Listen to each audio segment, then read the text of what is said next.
Assalamualaikum. Special offer. Honda BRV dan Honda Stream sama harga. Kalau korang pilih mana satu? Okey, dua-dua MPV 7 seater.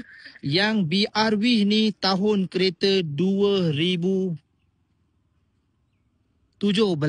okey. Yang ni 2017, Honda Stream 2010, register 2012.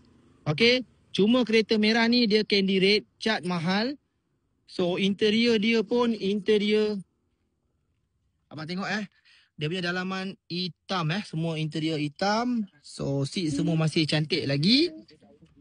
Body kereta semua cantik bang.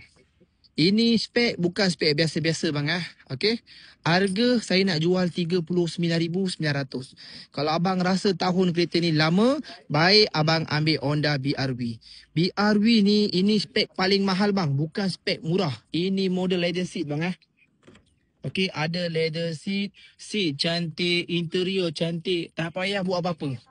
Harga sama. Okey. So cuba komen sikit dekat bawah. Yang mana lagi berbaloi? Sama ada warna putih ataupun merah. Okey?